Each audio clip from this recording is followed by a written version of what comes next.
On today's Business Matters, it looks like many Americans are worried about the U.S. job market. According to a survey from the Federal Reserve Bank of New York, 44% say they believe the national unemployment rate will rise next year. And that's the highest response to that question since April 2020, which is shortly after the COVID-19 pandemic emerged. Now, nearly 16% of those polled also said they have concerns about their own jobs. Meanwhile, Nvidia is planning to build AI infrastructure worth as much as $500 billion in the United States over the next 4 years. Today's announcement marks the latest American tech firm to back the Trump administration's push for domestic manufacturing. Nvidia's Blackwell AI chips will be produced at Taiwan Semiconductor Manufacturing Company's factory in Phoenix, Arizona. The company added that its supercomputer manufacturing plants in Texas by Foxconn and Wistron are expected to ramp up production in the next 12 to 15 months. Nvidia said that Taiwan's TSMC has started production of its latest generation chips at its Arizona factory. TSMC has said it plans to make a fresh $100 billion investment in the U.S. Now, funding from the world's biggest contract chip maker will involve building 5 additional plants as well. China and Vietnam have signed dozens of cooperation agreements aimed at strengthening ties in the trade and supply chain. So the contents of the agreements were not disclosed, and it was not clear whether any financial or binding commitments were involved. Though the deal came during Chinese Communist Party Xi Jinping's visit to Hanoi today, Beijing is now facing a 145% tariff from the U.S., while Vietnam is negotiating a reduction in the potential 46% U.S. tariff. Inflation from recent tariffs will be temporary. That's the view Federal Reserve Governor Christopher Waller shared during a policy speech in St. Louis. Waller believes the president is either using tariffs as a negotiation tactic or as a tool to remake the economy. For longer-lasting tariffs, Waller is predicting a larger inflation spike that would ebb with slowed growth and increased unemployment. For smaller tariffs, Waller would expect inflation to hit around 3%, then fall off. Either way, the Fed will still cut interest rates, but the timing is unclear. Waller said smaller duties could mean a cut later this year, while larger tariffs might force a cut to support growth. There's been some bad blood between President Trump and Mark Zuckerberg over the years, surrounding Facebook, that is. At one time, Trump even threatened to throw Zuckerberg in prison if election meddling ever happened again, but they have become much closer since then. NTD Sean Marshall has the details for us on the background of the lawsuit between Meta and the FTC. The case, FTC antitrust lawsuit, filed during President Donald Trump's first term, claims Meta bought Instagram and WhatsApp a decade ago to eliminate Facebook's competition among social media platforms, where users connect with friends and family. The FTC seeks to force Meta to restructure or sell parts of its business, including Instagram and WhatsApp. FTC attorney Daniel Matheson said that the unlawful strategy established entry barriers that for more than a decade protected Meta's dominance. Consumers do not have reasonable alternatives they can turn to. And on the other side, Meta Chief Legal Officer Jennifer Newstead called the case weak and a deterrent to tech investment. In a blog post on Sunday, she wrote that it's absurd that the FTC is trying to break up a great American company at the same time the administration is trying to save Chinese-owned TikTok.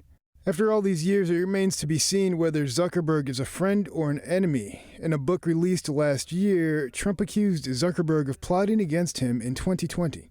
Trump said if he does anything illegal this time, he will spend the rest of his life in prison, as will others who cheat in the 2024 presidential election.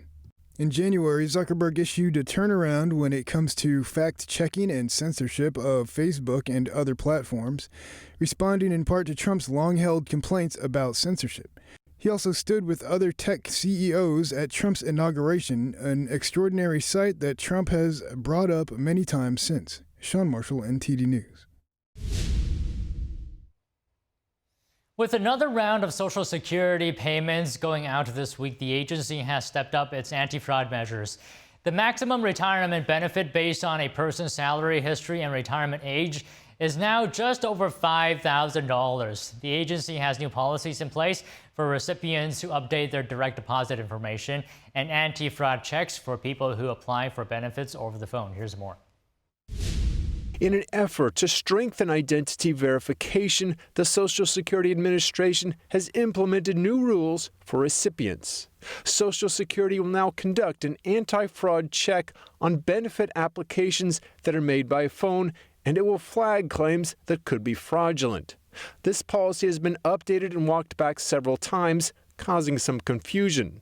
The most up-to-date version states that applicants can still file over the phone for all programs. Only those who are flagged over fraud concerns have to appear in person to verify their identity. Of the 4 million claims filed by phone, the agency expects about 70,000 to be flagged. Also, beneficiaries will no longer be allowed to change direct deposit information by telephone. The agency says about 40% of direct deposit fraud comes from calls to change bank information. Going forward, beneficiaries will have to change their bank accounts through their My Social Security website or visit a local office. Critics have slammed the measures. They say they will hinder many Americans from access to their Social Security payments, especially those who are not computer savvy or able to travel to an office. President Trump said again he doesn't think it's a good idea to give a foreign company ownership of U.S. steel. Speaking on the proposed buyout offer from a Japanese firm, here's more. Donald Trump said Sunday he doesn't think a foreign company should control U.S. steel. The U.S. president repeated comments made last week that lowered hopes for the $15 billion takeover bid by Japan's Nippon Steel. I think that the United States Steel, one of the great companies of the world, U.S. Steel, should remain in our country. He further said last Wednesday he didn't want to see U.S. Steel go to Japan, sending its shares down 7%. The two companies later said they were working closely with the Trump administration to secure a significant investment. Japanese Prime Minister Shigeru Ishiba said Monday he discussed the deal during a meeting with Trump in February. The original move for Nippon to buy US Steel was announced in December 2023, but it has faced headwinds from the start. Both former President Joe Biden and Trump last year argued US Steel should remain American-owned. Biden blocked the transaction on national security grounds in January, but the parties quickly sued and alleged they were denied a fair national security review. Meanwhile, China's exports skyrocket in March to beat tariff deadlines, but it's not a trend that is expected to continue given the current trade landscape. Here's the story. Chinese trade felt the effects of Donald Trump's tariffs even before the levies kicked in. Figures out Monday showed exports surged over 12% on the year in March. That was around 3 times the increase forecast by analysts.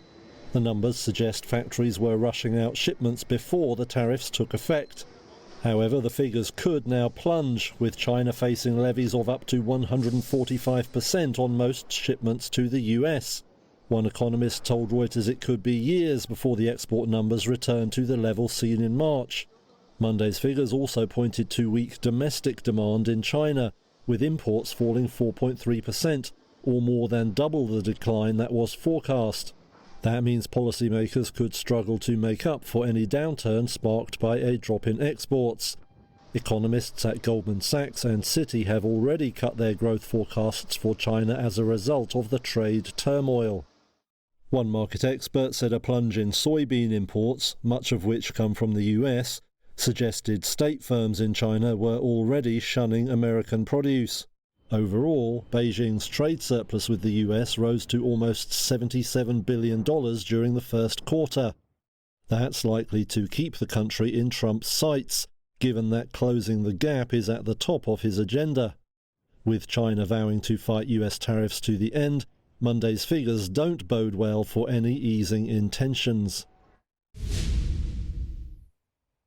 And when it comes to smartphones, Apple dominated the first quarter. New data shows the tech giant took the top spot for global smartphone sales. Here's more. The smartphone call log for the first quarter reveals Apple all over it. Data from Counterpoint Research showed Apple is the leader for global smartphone sales in the first quarter. The boost came from the launch of the iPhone 16e and strong demand in countries like Japan and India. The data suggests iPhone demand remains strong in emerging markets. Apple is seeing sluggish sales in China, though. This is due to a lack of AI features and heated competition from local smartphone makers like Huawei. Counterpoint found that Apple had 19% of the smartphone market, followed by Samsung with 18%. Tech companies were handed a major victory in the escalating trade war. President Trump announced smartphones and other electronics would be excluded from sweeping reciprocal duties on China. News of a tariff reprieve for electronics sent Asian markets higher, but there is confusion on how the exemption applies or if it is indeed a reality. Take a look. Tech shares led Asian stocks higher on Monday after Donald Trump's move to exclude smartphones and some other goods from his tariffs. Japan's Nikkei index jumped over 1.5% by early afternoon. Tech gear makers TDK and Advantest were among the top gainers, rising over 5%. Shares in China did even better, with Hong Kong's Hang Seng index gaining around 2.5% during the morning. E-commerce titan Alibaba jumped over 5%. Trump's move is a boon for firms like Apple, which makes most of its iPhones in China. But confusion still reigns over what exactly Washington plans to do next. Speaking to reporters late Sunday, Trump said chips and other goods would still face new duties. But the tariffs will be in place in the not distant future because, as you know, like we did with steel, like we did with automobiles, like we did with aluminum, which are now fully on, we'll be doing that with semiconductors, with chips, and numerous other things. And that'll take place in the very near future. Trump said he would announce the rate for semiconductors over the coming week. He said there would be flexibility for some firms in the sector without giving any names. In an earlier social media post, he said nobody is getting off the hook. He said smartphones and other goods were not getting a permanent exemption, but would just move to a different tariff bucket. Many investors have voiced frustration at the constant shifts in policy. Billionaire hedge fund boss Ray Dalio said Sunday that the US was now very close to a recession as a result of the trade turmoil. Even so, Monday saw signs of tentative relief across financial markets. Prices eased for traditional safe havens, including gold and the Swiss franc. The US dollar broadly steadied against key currencies, but remained near the 3-year lows touched on Friday. President Trump took to Truth Social on Sunday to clarify that no tariff exemption was announced on Friday. He wrote that electronics like smartphones and laptops already fall under the existing 20% tariffs and will simply be reassigned to a different tariff category. Earlier, I talked with Joseph Trevisani, senior analyst at FX Street, for analysis. Can you talk to us about the market sentiment right now? Do you think we are perhaps due for a rebound in markets after sell-offs in previous weeks? Good morning, Don. Yes, I think we probably are. What the markets are waiting for, we've seen today as well as other days, is they're waiting for substantive news. I mean, the tariffs are real. They haven't been taken off. They've been changed. They've been modified, but they're real. They'll have an effect. They'll have an economic effect. They'll have a trade effect. What the markets are waiting for, I think, for a full-fledged rebound is a sign that President Trump's policy of renegotiating tariff arrangements with a wide array of countries is starting to show success. In other words, trade agreements with countries. I think that's what the market's waiting for. Everything that's happened surrounding tariffs, that has not changed the U.S. economic outlook, its growth for 2025, or has it? It has not. As of the moment, there has been very little change in statistics that we've seen.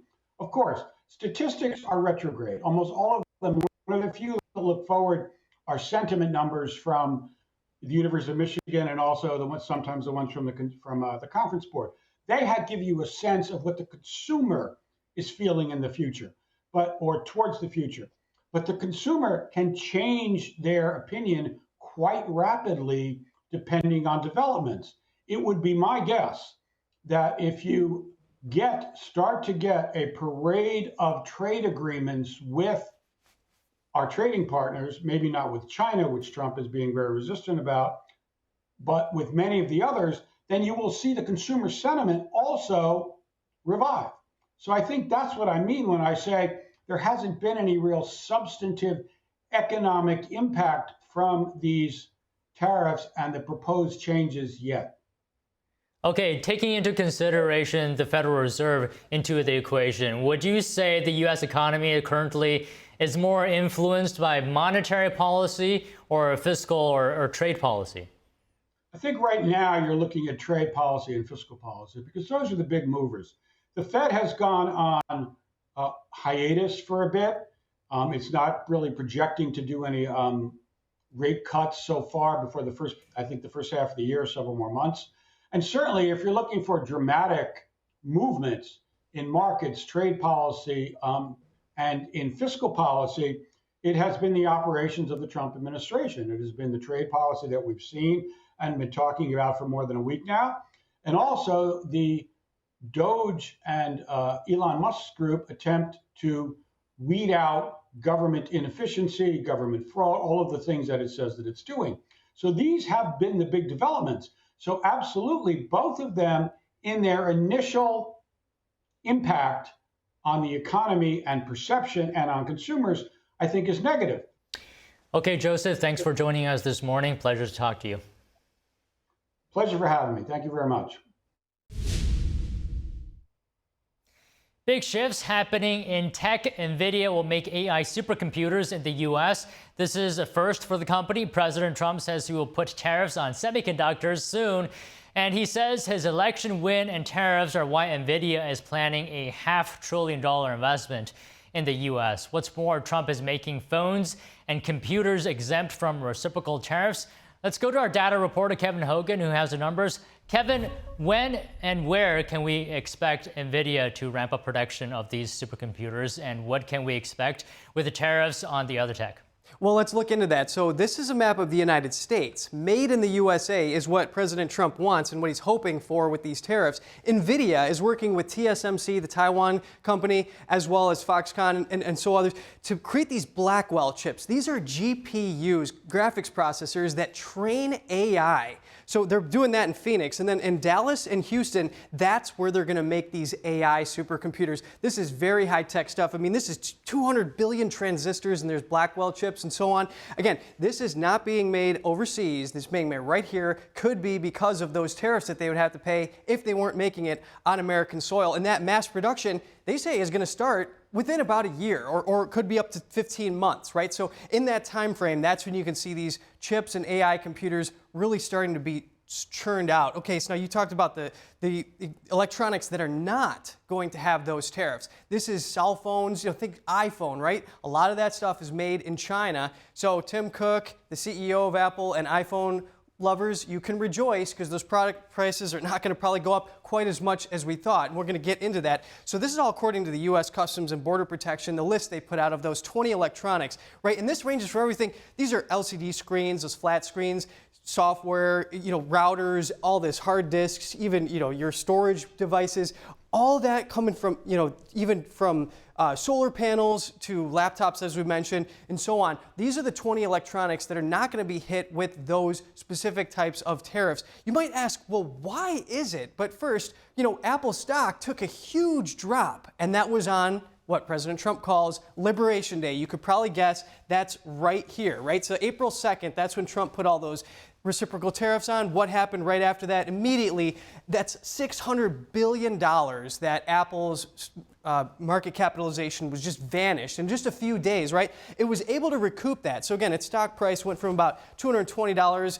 down to, let's say, $180, and then it's come up back past $200. Now, it's possible that with a little bit more of these, tariff, hold off on this tariffs for a little while. Investors could look on that, and maybe it'll recoup a little bit more of that. But again, yes, why is President Trump making these products, a lot of them, again, made in China, exempt? Well, it's probably to give these companies a little bit more time to reinvest in the United States. And here's what the Deputy Press Secretary has told CNBC. We're going to take a look at that. At the direction of the president, these companies are hustling to onshore their manufacturing in the United States as soon as possible. So that's the motivation behind it. Again, these smartphones tariffs, they could show up at later time, but it's just so that these companies have a little bit more time to reinvest in the United States, as President Trump might hope. Because again, this is Apple's production in China, from 0 to 100%. Their total overall production capacity is 80% in China. And then their iPhones, they make 90% of them all over there, and then Macs more than half, iPads, talking 80%. So they make a lot of their products in China, and if they were to make them in the United States, they could bypass those tariffs. Now, they have other options. They could build it in, say, Vietnam. That's a place where they make a lot of their wearables, like the iPhone, or the iWatch and so forth. So they could either bypass all of it by going to the United States or other countries. Now, you might remember back in 2023, Tim Cook, the CEO, said that 95% of all of their products are made in China. So again, this is Evercore ISI data. It's a little bit of discrepancy with what Tim Cook said. The point is, Apple makes a lot of its products in China. That said, we now understand that what we reported before at the time was true, that the iPhone products, this 16 Pro Max 265 gigabytes, which is made in China, was going to jump up over 50% to $1,800 or so. But that is not going to happen because these products are exempt from those tariffs. So it's still going to hover about $1,100. Very expensive, but that's a high-end model. And now the ones from India, same problem. Same situation here. It's not going to go up, 12%. It's still going to hover at about $1,000. But again, that's still very, very expensive. But you're talking about high-tech products, right? So that's a summary of what's happening with these tariffs at President Trump's direction. Back to you. Okay, thank you for that, Kevin. Now on to markets. U.S. stocks closed higher today, driven in part by gains in Apple. And this comes after the White House exempted smartphones and computers from new tariffs. And the tech sector, particularly companies relying on Chinese imports, they saw a boost, but market volatility still persisting. Now, with Good Friday market closures approaching, investors are watching first quarter earnings reports closely. Goldman Sachs reported strong results.